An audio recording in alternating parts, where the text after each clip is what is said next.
بسم الله الرحمن الرحيم. عن عمرو رضي الله تعالى عنه قال قال رسول الله صلى الله تعالى عليه وسلم: ألا إن الدنيا عرض حاضر يأكل منها البر والفاجر، ألا وإن الآخرة أجل صادق يقضي فيها ملك قادر. رواہ الشافعی۔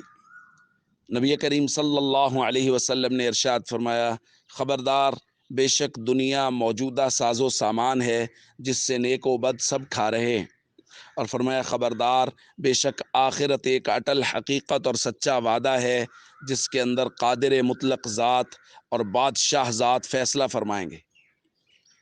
دوستو، یہ فرق ہے دنیا اور آخرت میں کہ دنیا موجودہ ساز و سامان ہے، اس کے اندر جو کام کیا جاتا ہے اس کا دنیاوی نتیجہ نکلتا ہے، وہ نظر آتا ہے۔ اگر کوئی آدمی سود کما رہا ہے تو اس کو پیسے ظاہری طور پر زیادہ لگیں گے، نظر آئیں گے کہ یہ زیادہ ہو گئے۔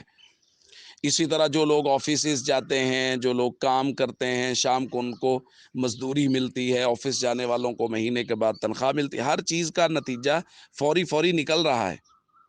جبکہ اس کے مقابلے میں آخرت، جو لوگ اعمال بد کر رہے ہیں ان کے اوپر کوئی پکڑ نہیں ہے، یعنی بظاہر اس کا کوئی نتیجہ نہیں نکلا۔ جو لوگ اچھے کام کر رہے ہیں ان کے اوپر جو رحمتیں اتر رہی ہیں وہ بظاہر نظر نہیں آ رہی، لیکن حضور علیہ الصلوۃ والسلام نے ارشاد فرمایا وہ سچا وعدہ اور اٹل حقیقت ہے۔ ایک سچے مسلمان کا ایمان اس کو مجبور کرتا ہے اس بات پر کہ ظاہری طور پہ نظر آنے والی دنیا تو جھوٹی ہو سکتی ہے، لیکن محمد کریم صلی اللہ علیہ وسلم کا فرمان جھوٹا نہیں ہو سکتا۔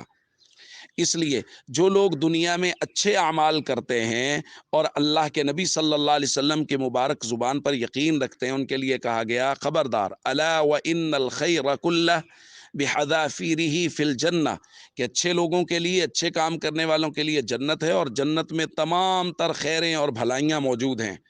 اور جو لوگ برے کام کرتے ہیں ان کو پوری طرح سے یقین نہیں ہے، ان کے بارے میں فرمایا الا وان الشر کلہ بحذافیرہ فی النار، کہ تم لوگ جہنم والا کام کر رہے ہو، اور شر سارے کا سارا اپنی تمام تر خصوصیات کے ساتھ وہ شر جہنم کے اندر ہے۔